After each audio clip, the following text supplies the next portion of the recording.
হবিগঞ্জের মাধবপুর থেকে বন্যার খবর জানিয়েছেন সহকর্মী সাব্বির আহমেদ।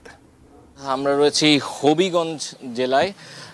এখানেও যে বৃষ্টি টানা ২-৩ দিনের যে বৃষ্টি হয়েছে, এই বৃষ্টিপাতের কারণে এখানেও সাধারণ মানুষ কিন্তু প্রচণ্ডভাবে ক্ষতিগ্রস্ত হয়েছে। বিশেষ করে ফসলি জমিতে যেই ফসলগুলো ছিল সেই ফসলগুলো নষ্ট হয়েছে। এবং আমরা এই মুহূর্তে যেই বাসাটিতে বা যেই ভিটিটিতে রয়েছি, এই ভিটির চতুর্দিকে দেখতে পাচ্ছেন যে প্রচুর পানি, এবং এই পানি সচরাচর আসলে এরকম পানি তারা আসলে দেখেননি। এবং এই পানির কারণে যে গবাদি পশুগুলো রয়েছে, সেই গবাদি পশুগুলোকেও অনেকটা আমরা দেখেছি যে ঘরের ভেতরে এনে তারপর তারা রাখছেন, কারণ কিছুক্ষণ পর পর গবাদি পশুর যেই পালনের যে জায়গাটি রয়েছে সেই জায়গাটিতেও আমরা দেখেছি যে পানি উঠে যাচ্ছে।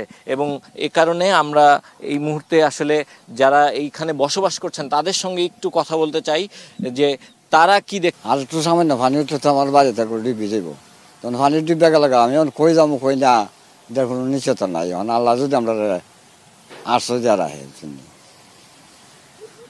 শুনছিলেন আসলে রবীন্দ্রনাথের সেই সোনার তরী যে কবিতা রয়েছে, একখানি ছোট ক্ষেত আমি একেলা, চারিদিকে বাঁকা জল করিছে খেলা।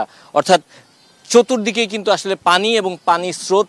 এখন এই মুহূর্তে বৃষ্টি না থাকার কারণে এই পানির স্রোত কিছুটা হলেও কম রয়েছে, কিন্তু যখন বৃষ্টি হচ্ছে তখন কিন্তু প্রচণ্ড স্রোত। এবং তাদের যে ভিটেগুলো রয়েছে, এই ভিটে কিন্তু যে কোনো সময় ভিটের যে মাটিগুলো রয়েছে সেই মাটিগুলো আস্তে আস্তে ক্ষয়ে যাচ্ছে।